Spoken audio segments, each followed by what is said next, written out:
Fantastic morning. I was watching Mwakwaba. And I also said, "Yeah, good evening, Adom." Yes, I can see what Badwam so Malta Guinness. That is here Concordia de Bassa Malta Guinness. No matter the occasion, I am Malta Guinness. Now it's almost the same mama.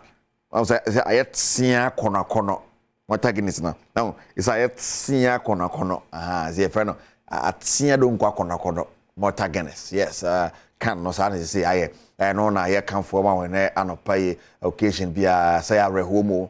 Say a Nijimo, say Malta Guinness was here. I'm okay, one of penny. I didn't some idea, bro. Sergio Manucho, Bernard Padibo, Trevi producers now. You mentioned Semana City feed the Euros, I Kosovo was Germany, and then Ramacha said to draft France. Now I'm focused on Belgium, Gumudia, Austria for, but Mbappe, ball cross the tree, and a Tottenham man acquire 1-0 against Austria, Ukraine, Egyptian home and son, and a Belgium shock will be a J1-0 sending home, Yanquini, Nayan Euros match the course or no. And yes, say Turkey and Georgia, they were so Group F, that finished in Portugal and Czech Republic, and so they are Bonnie and Cristiano Ronaldo Bay and 6 years now, boy, and I said goes to be a years Nasi. The whole world, I said goes to football a beer. The rest of the goes to be at the account 14 goals or euros, and this year so with me, I will be at the account. I'm for us, I said, take some of your favorites, but scenario any be unchali eversene sa game no so ebesi akọ ewo no now yenko piemu ewo Samatex na se fi nsam na me de ebrewe no na Samatex league champions over the weekend na colorful ewo Samana Boy in Century Sports Stadium na okopiemu ananya sam keto akra after say ye cranium mo champions so no by one Century Sports Complex no na nya sam keto Sergio Manucho edi akire ne me course one Century name. You know, I'm century award but na hold coronation ya ye bu okrum ya but na coronation pa Stone Boy na Obapa Christy mo say mo anwumre no after say ye the trophy no ama wo mo awie no anwumre no mo so stop it na hold pa ye correct the course of century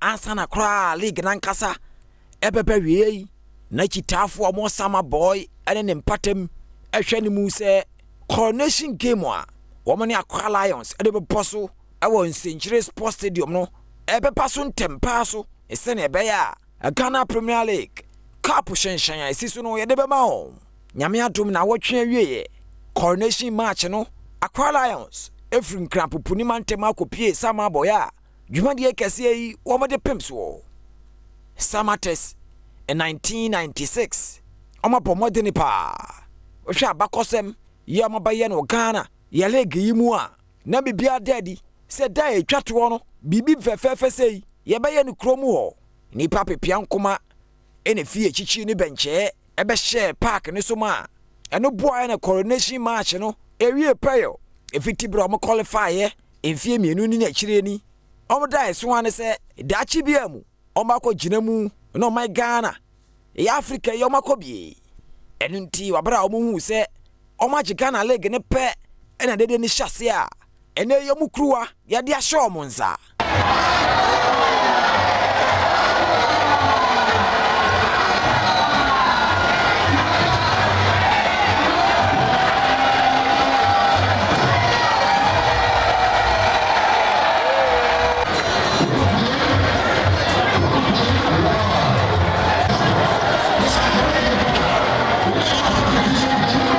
Achitafu a omo Sama Boy ne mpatem kwasi adai omo so omo ntefo kra omo ni agye a de omo kira ne se omo da heso na bamu Samatex 1999 ya bre papa our cup we ho enkrofo abu ye se ye nkurase na so ye nya nkurase fo enti se na nyame ya dom na se ye tumi agye sa cup ya ye ni agye broso in fact ye ni agye first pa na ka usun kran ya na wo basa mambo akura ye hu ba bia ye wo enne senchira da wo mti ama man kran fo so sama mambo afo so ye so ye ni abie die ni agye se nkunimdie yi abawie empesi aso ha ama yenso yedi ne achita wo Ghana ma nyina die sra dofo ne obi a ma ba bi aso bi afa nije nya ho keka yenso support Samatex mankunimdie ne adi no ewie peye na Nyankopon yinhira so ma nyina die adom nyame aye no eye ye fe na bo ya adwene ye ti ase so nti ye de asedama no as that to should be become Mr. Century and now the summer ni get to say I bet you some about Crodemia. I said ya was it captain on the boy di team nanim in a fee samates eche Ghana league no Emmanuel Kayeke or say yesha league nasino match day 4 eno hu ni say emu ada hokra omo betumi age. I think it was match day 4 that we realized we could win it. So even from onset, we before the season started, we reminisced about what we did the previous season, and we realized that if we do something different from what we did the other season, we could win it. But when we started after match day 4, we realized no, if we put in much effort, we could win it. Na trene ya odim no ante anim e na mo che leg no Nuruddin Amadu papa nsu se nani age pa ebra oba boboko no mu na nkasa dodo na nim se na enkoye nanso wode ba ko mienu no miensa wode pem so no obi ahuni se ono ne pema obetumi age kruwa ediama. Feeling or the vision of any good coach or any coach in Ghana at least to covet the Ghana Premier League trophy, and then this being our first time, our second year in the league, and then as a young club like FC Samates, we are very grateful. In Tianano coronation match at 2 Jawan Century Sports Stadium. Summer boy, Samates 1996.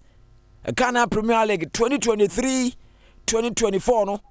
Omasa komu kruwa. Nesika botene ya GFA dema womo no. 500,000 Ghana cedis ene omo di ball mataso na mahwe ni mu. Is Africa kwentu kese no. Ahobwa ne be hyase ntem. Na maginem ate o my Ghana nim.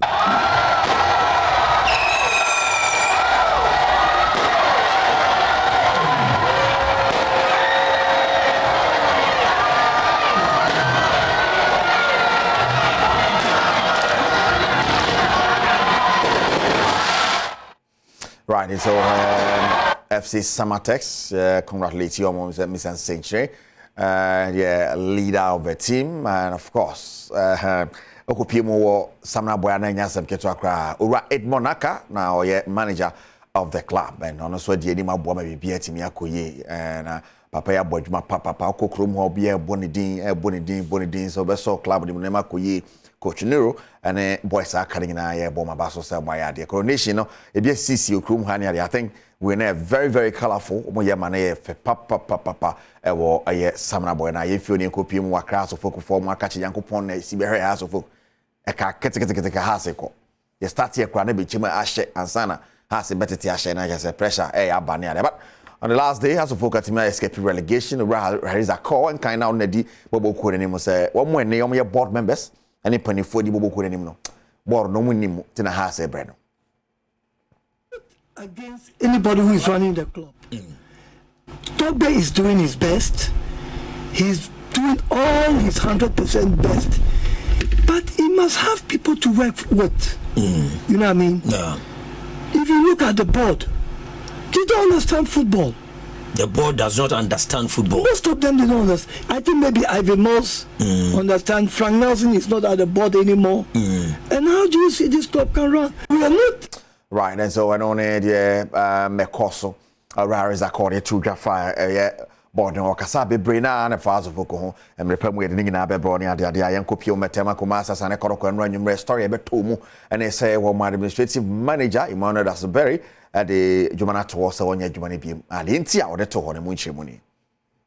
As IMC and as a club, we've discussed these things, and we are making everything possible to make sure that we put our strong foot ahead as early as possible to see whatever restructuring that we have to do in the team. We need to do it as quickly as possible. Remember, the league, if my memory will serve me right, is starting on the 13th. And if we are to give them the 1 month mandatory rest or break, I mean, it means we have some few,